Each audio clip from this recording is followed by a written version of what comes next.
Assalamualaikum warahmatullahi wabarakatuh.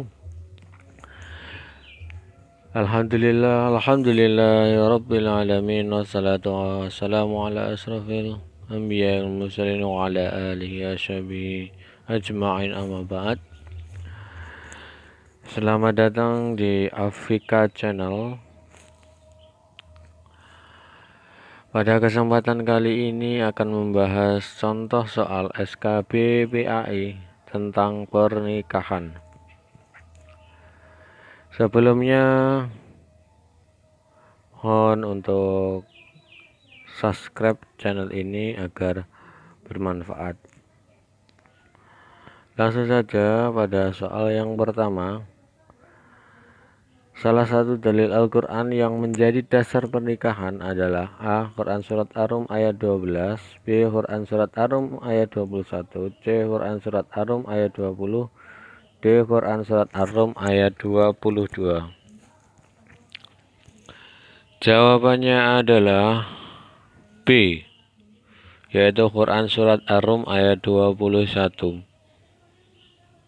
Pembahasannya, selain Quran Surat Ar-Rum ayat 21, dalil Al-Quran tentang pernikahan diantaranya Az-Zariyat 49, An-Nisa 1, An-Nisa 3, Al-Qiyamah ayat 39, An-Nur 21, An-Nur 32, dan Al-Hujurat ayat 13. Next, soal nomor 2, hukum asal menikah adalah A. Mubah, B. Sunnah, C. Wajib, D. Haram. Jawabannya adalah A, ya, mubah. Pembahasannya hukum menikah ada 5, yaitu 1. Mubah. Seorang tidak terdesak oleh alasan-alasan yang mewajibkan nikah atau mengharamkannya. Yang kedua, sunnah, yaitu orang ingin menikah, mampu menikah, dan mampu mengendalikan diri dari zina walaupun tidak segera menikah. Kemudian yang ketiga adalah wajib, orang ingin menikah, mampu menikah, dan khawatir zina jika tidak segera menikah.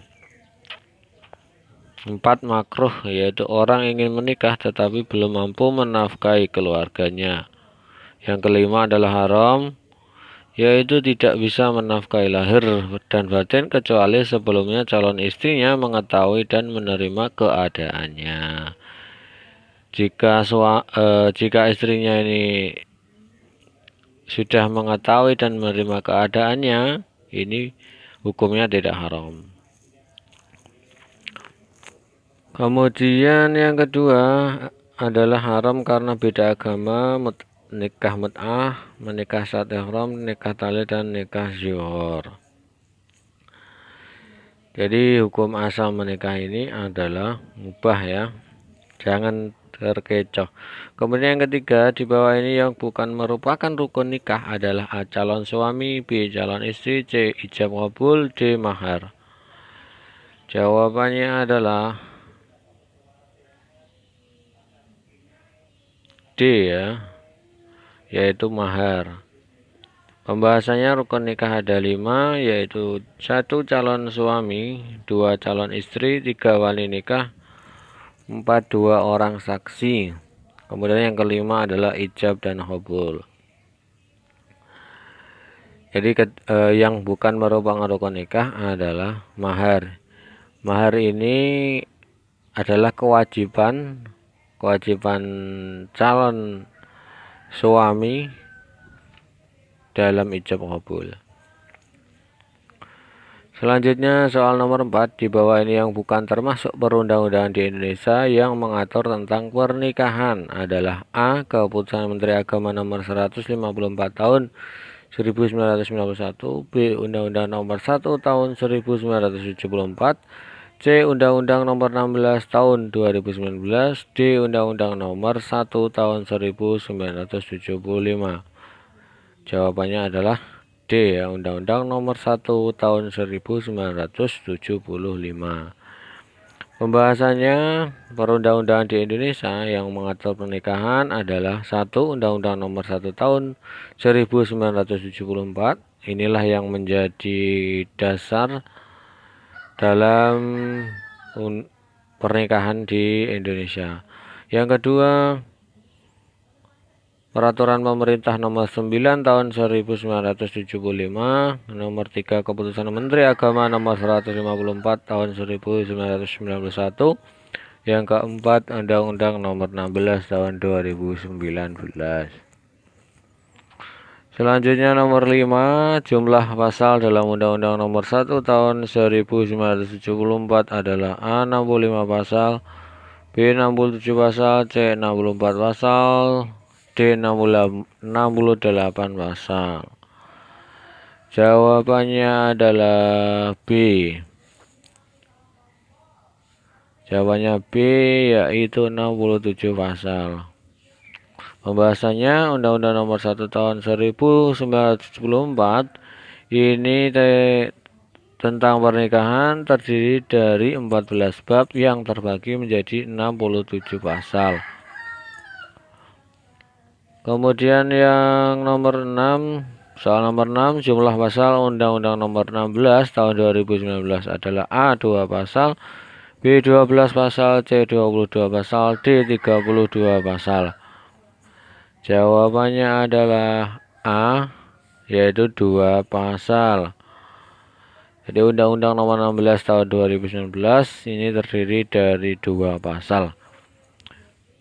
Next, berdasarkan Undang-Undang Nomor 16 Tahun 2019, usia seorang yang diizinkan menikah adalah A. Pria 19 tahun, wanita 16 tahun, B. Pria 25 tahun, wanita 21 tahun, C. Pria 19 tahun, wanita 19 tahun, D. Pria 21 tahun, wanita 19 tahun. Jawabannya adalah C ya. Pria 19 tahun, wanita 19 tahun. Ini sesuai dengan Undang-Undang Nomor 16 Tahun 2019 tentang perubahan atas Undang-Undang Nomor 1 Tahun 1974 tentang perkawinan, bahwa perkawinan hanya diizinkan apabila pria dan wanita sudah mencapai umur 19 tahun. Jadi pada awalnya di dalam Undang-Undang Nomor 1 Tahun 1974 bahwa seseorang yang diperbolehkan untuk menikah usianya adalah pria 19 tahun, wanita 16 tahun. Kemudian direvisi atau dirubah di dalam Undang-Undang Nomor 16 Tahun 2019, pria 19 tahun, wanita juga 19 tahun. Next, nomor 8, hukum asal talak adalah A. Mubah, B. Makruh, C. Sunnah, D. Haram. Jawabannya adalah B ya, makruh. Pembahasannya hukum talak ada 5, yaitu A. Makruh, tidak dengan alasan yang dibenarkan oleh syarak. Yang kedua mubah, untuk menghindari bahaya oleh salah satu pihak. Yang ketiga haram, yaitu membawa mudarat bagi semua suami dan istri. Yang keempat sunnah, terhadap istri yang zalim. Kemudian 5 wajib, yaitu untuk menyelesaikan konflik antara suami dan istri jika masing-masing melihat bahwa talak adalah salah satu-satunya jalan untuk mengakhiri perselisihan. Jadi hukum asal talak ini adalah makruh ya. Nomor 9, berdasarkan keabsahan menjatuhkannya, talak dibagi menjadi A 5 macam, B 4 macam, C 3 macam, D 2 macam. Jawabannya adalah D ya, 2 macam. Pembahasannya berdasarkan keabsahan melanjutkannya, talak ini ada 2, yaitu talak sunni dan talak bid'i. Talak sunni adalah sesuai dengan ketentuan agama, talak bid'i tidak sesuai dengan syariat agama. Kemudian nomor 10, talak 1 atau 2 dan seorang suami masih boleh rujuk kepada istrinya disebut dengan talak A. Ba'in sugro, B. Ba'in kubro, C. Raja'i, D. Kinayah. Jawabannya adalah C ya, talak raja'i. Pembahasannya, talak raja'i adalah talak 1 atau 2 dan seorang suami masih boleh rujuk kepada istrinya. Nah, talak rajai ini konsekuensinya setelah suami menjatuhkan talak satu atau dua, sebelum masa iddahnya dia boleh rujuk tanpa nikah baru dan mahar. Tetapi bila habis masa iddahnya, suami jika ingin rujuk harus dilaksanakan akad nikah yang baru dan mahar baru. Selanjutnya soal nomor 11, pulanglah engkau ke rumah orang tuamu merupakan contoh talak A bain syukro, B bain kubro, C rajai D kinaya. Jawabannya adalah D ya, kinaya. Talak kinaya ini adalah talak dengan menggunakan perumpamaan. Contohnya adalah pulanglah engkau ke rumah orang tuamu. Selanjutnya nomor 12, batalnya akad atau lepasnya ikatan pernikahan yang disebabkan hal-hal yang datang kemudian yang menyebabkan akad tidak dapat dilanjutkan disebut dengan A pasah, B kuluk, C li'an, D zihar. Jawabannya adalah A, yaitu pasah.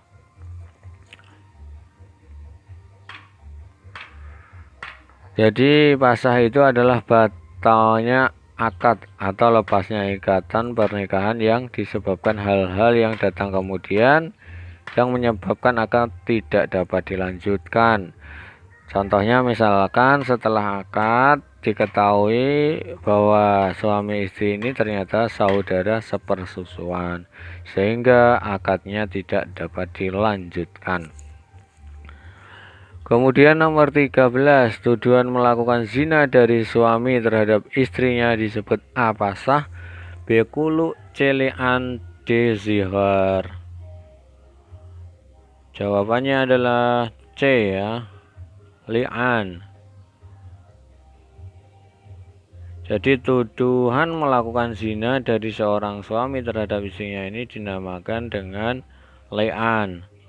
Konsekuensinya ketika melakukan li'an, maka suami otomatis menceraikan istrinya dan tidak bisa rujuk dan tidak bisa menikah lagi dengan istrinya tadi untuk selama-lamanya. Kemudian nomor 14, tebusan yang dibayar oleh seorang istri kepada suami yang membencinya agar suami dapat menceraikannya disebut dengan A kuluk, B ilak, C zihar, D li'an. Jawabannya adalah A kuluk. Jadi kuluk ini adalah tebusan yang dibayar oleh seorang istri kepada suami yang membencinya agar suami dapat menceraikannya. Jadi kondisinya adalah ada suami sangat benci terhadap istrinya namun tidak mau menceraikannya. Nah, ini bisa diatasi dengan cara kuluk atau membayar tebusan. Hal ini juga ada dasarnya, yaitu dijelaskan dalam Al-Quran surat Al-Baqarah ayat 229. Next, soal nomor 15, bersumpah untuk tidak mencampuri lagi istri disebut dengan A ilak, B iddah, C talak, D zihar. Jawabannya adalah A ilak. Jadi ilak ini adalah bersumpah untuk tidak mencampuri lagi istrinya. Nah, ilak ini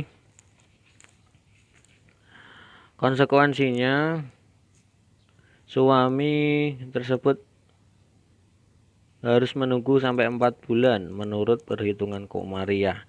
Jika sebelum 4 bulan dia kembali kepada istrinya dengan baik, dia diwajibkan membayar denda sumpah kafarat.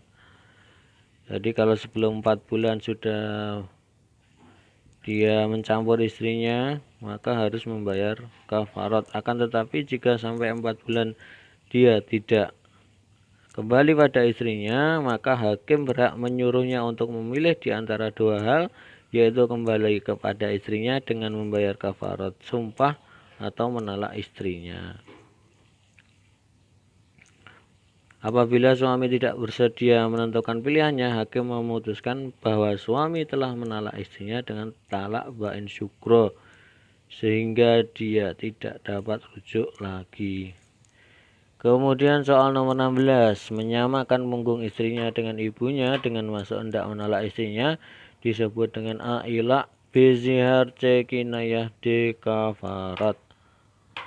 Jawabannya adalah B, yaitu zihar. Jadi zihar ini menyamakan punggung istrinya dengan ibunya dengan hendak menalak istrinya tersebut. Talak seperti ini telah berlaku di kalangan orang-orang jahiliyah terdahulu.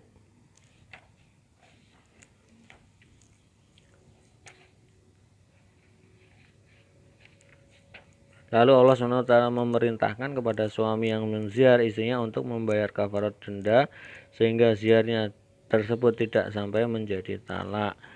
Jadi kadangkala ini orang ini bercanda berlebihan, bahkan sampai berbicara kepada istrinya, punggungmu sama dengan ibumu. Nah, kalau bercanda seperti ini maka harus membayar kafarat atau denda agar tidak sampai menjadi talak. Nah, kafarat laki-laki yang melakukan zihar kepada istrinya yaitu memerdekakan budak. Jika tidak mendapatkan budak, maka ia harus memberi makan kepada 60 orang miskin, dan jika tidak mendapatkannya, maka ia harus berpuasa 2 bulan berturut-turut sesuai dengan Quran surat Al-Mujadilah ayat 1-4. Selanjutnya nomor 17.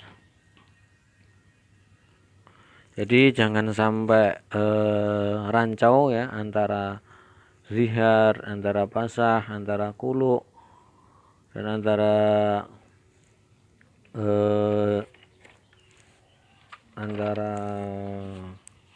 li'an. Ini jangan sampai rancau. Ini bisa dibaca lagi ya di slide saya tadi. Kemudian nomor 17, masa iddah perempuan yang suaminya meninggal dunia adalah A. 3 kali suci, B. 3 bulan, C. 4 bulan 10 hari, D. 4 bulan. Jawabannya adalah C ya, yaitu 4 bulan 10 hari. Masa iddah ini ada 4 ya teman-teman. 1 wanita yang haid, yaitu 3 kali suci, 2 anak kecil, dan orang tua yang tidak haid, ini 3 bulan. Perempuan yang suaminya meninggal ini 4 bulan 10 hari. Nah, yang selanjutnya wanita yang hamil ini sampai melahirkan bayi yang dikandungnya. Selanjutnya nomor 18, nikah kontrak. Nikah kontrak atau pernikahan antara seseorang laki-laki dan perempuan dengan mahar tertentu dan dalam waktu yang terbatas disebut dengan A. Mut'ah, B. Tahlil, C. Zihar, D. Nikah paksa. Jawabannya adalah A ya, nikah mut'ah. Jadi nikah mut'ah ini adalah nikah kontrak dan hukumnya adalah haram.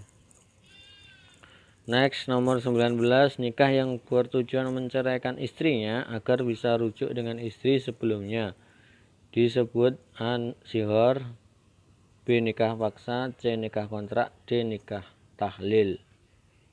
Jawabannya adalah D ya, nikah tahlil.